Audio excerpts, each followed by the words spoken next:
Bonjour, je me présente, c'est Madame Miché, attachée au laboratoire Sciences et Génie des matériaux au niveau de l'ISCHP.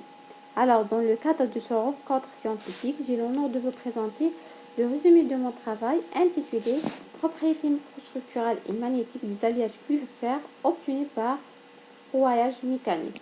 Pour cela, nous avons adopté le plan d'exposé suivant. On présente une introduction sur les alliages cuivre-fer, ensuite le matériel utilisé, et puis on expose les principaux résultats obtenus et on termine par une conclusion. Alors, généralement, si on veut étudier un mélange de deux éléments, toujours on commence par la recherche de leur diagramme d'équilibre.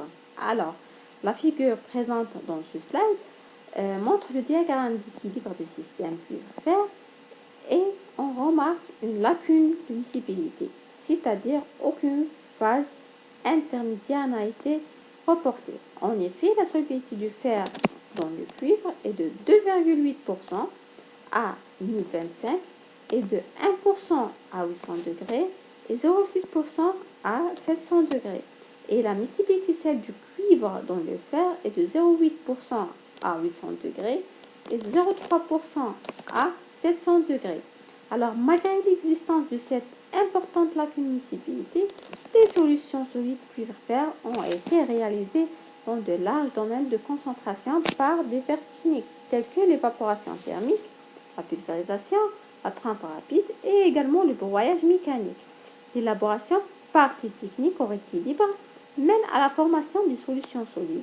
Ils peuvent présenter plusieurs structures selon la concentration en fer. Alors le système cuivre-fer peut être monophasé et constitué soit d'une phase cubique centrée, CC riche en fer, soit d'une phase cubique à phase centrée, riche en cuivre, comme il peut être également biphasé et constitué de deux phases CC plus CFC.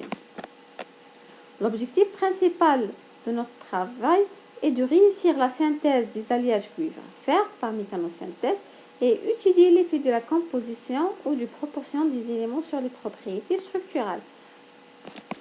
Comme on a dit au début, la technique qu'on a choisie est le broyage mécanique. Alors on peut résumer le principe du broyage en trois étapes importantes, comme illustre cette figure. La première étape, c'est la collision. Deuxième étape, déformation plastique. Après, en troisième étape, on a le phénomène de fracture et agglomération, c'est-à-dire le matériau qu'on va broyer subit des chocs mécaniques successifs et une succession de fractures et de soudures conduit à la formation de lamelles alternées formées par des constituants initiaux. Alors, concernant cette technique, plusieurs paramètres pouvant influencer le broyage.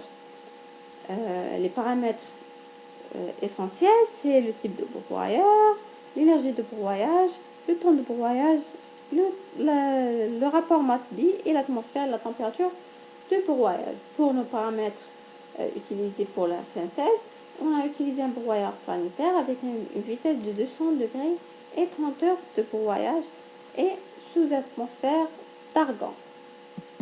Maintenant, on passe à nos résultats.